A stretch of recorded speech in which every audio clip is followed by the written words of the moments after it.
আমি বলা হয়েছে যেহেতু সংক্ষেপে দিয়ে একটা কথা বলবো যে রাসূল সাল্লাল্লাহু আলাইহি ওয়াসাল্লাম সবসময় রোজা রাখতেন সোমবার। রাসূল সাল্লাল্লাহু আলাইহি ওয়াসাল্লামকে এই দিনের প্রশ্ন রোজা রাখার ব্যাপারে যখন প্রশ্ন করা হলো তখন রাসূল সাল্লাল্লাহু আলাইহি ওয়াসাল্লাম জবাব দিয়েছিলেন ফিহি উলিদতু ওয়া ফিহি উনজিলা আলাইয়া, যে আমি সোমবারে রোজা রাখছি এই জন্য যে আমি এই দিনেই দুনিয়াতে আগমন করেছি এবং এই দিনেই আমার উপর কোরআন নাযিল হয়েছে।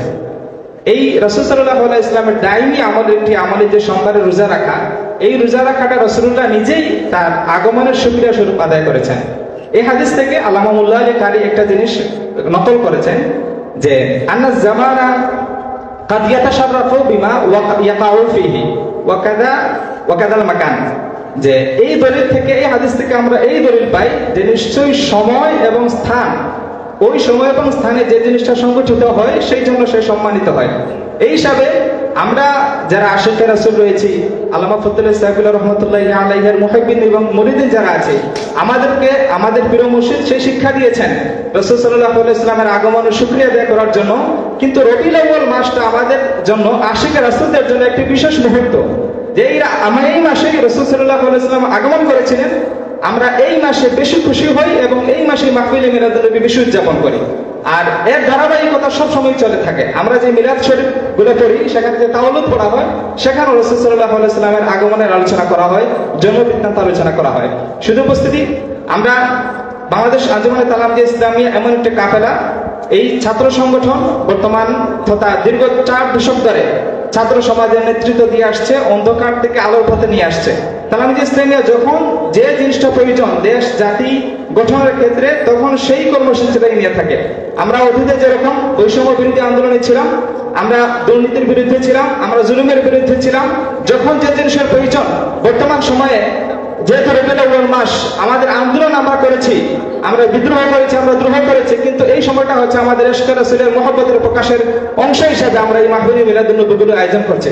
সময়ের প্রাসঙ্গিক হিসেবে আমি 3টি কথা একটু সংক্ষেপে বলতে চাই যে আমরা বাংলাদেশে যেহেতু আছি, আমরা রাজনীতির সাথে সরাসরি সম্পৃক্ত না হলেও কয়েকটি বিষয়ে আমরা দেশ জাতি গঠনে আমাদের কথা বলতে হয়। যে আমরা দেখছি আমাদের একটি দেশ এবং জাতি গঠনের জন্য শিক্ষা ব্যবস্থাটা খুব জরুরি, কিন্তু আমরা খুব আশাবাদী ছিলাম বর্তমান সরকারের উপর যে শিক্ষা ব্যবস্থার যে সংশোধনের জন্য ওনারা আলোচনা করেছিলেন, এই শিক্ষা ব্যবস্থার পাঠ্যপুস্তক যে ছাপানো হয়েছে সেই সংশোধন এবং পরিমার্জনের একটি কমিটি গঠন করা হয়েছে। সেই কমিটিতে দেখা যায় বাংলাদেশের যারা স্বীকৃত প্রগতিশীল নামে সেকুলার যারা রয়েছে, যারা ধর্মবিদ্বেষী হিসাবে স্বীকৃত, তাদেরকে সেই কমিটিতে ঢুকিয়ে দেওয়া হয়েছে। আমরা খুব আশঙ্কা করছি অতীতে যে শিক্ষা ব্যবস্থা নিয়ে আমরা আন্দোলন করেছিলাম সংশোধনের জন্য, সেই আমাদের অতীতে তো ব্যর্থ হয়েছে, অনেক জায়গায় আমরা সফল হয়েছি, সেই থেকে আরো যদি বেশি হয়ে যায় ইসলাম বিরোধী শিক্ষানীতিটা, তাহলে আমরা কিন্তু এই বাংলাদেশের সাধারণ মুসলমান কখনো বসে থাকবে না, আমরা আবারও মাঝে নেমে আসবো ইনশাআল্লাহ। এবং আরেকটি বিষয় হচ্ছে যে আন্তর্জাতিক অপরাধ ট্রাইব্যুনালের একটি খসড়া প্রস্তাব হয়েছে, সেখানে দেখা যাচ্ছে যে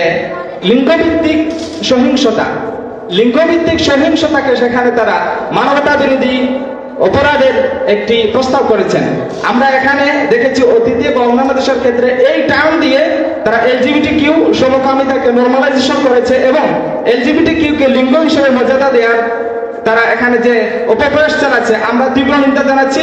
পাশাপাশি আমরা আরেকটি কথা বলছি যে বাংলাদেশ আঞ্জুমানে তালামীযে ইসলামিয়ার যেটি সাংগঠনিক কর্মসূচি দেওয়া হয়েছে, ভারতে যে একজন ধর্মগুরু এবং বিজেপির মহারাষ্ট্রের বিধায়ক ইসলাম এবং রাসূল সাল্লাল্লাহু আলাইহি ওয়াসাল্লামের শানে অবমাননা করেছে, আমরা সাংগঠনিকভাবে কর্মসূচি দেওয়া হয়েছে এগুলোর প্রতিবাদ জানানোর জন্য। আমরা আজকে যদিও মাহফিলে মিলাদুন নবী, কিন্তু সময়ের প্রাসঙ্গিক হিসেবে আমরা কথাগুলো বলছি, আমরা তীব্র নিন্দা জানাচ্ছি এবং বর্তমান সরকার প্রধানের কাছ থেকে বাংলাদেশের পক্ষ থেকে রাষ্ট্রীয়ভাবে সেই বিষয়ে নিন্দা জানানোর জন্য আমরা প্রস্তাব দিচ্ছি। আমি আমার কথা এখানে একান্ত করছি। আসসালামু আলাইকুম ওয়া রাহমাতুল্লাহ।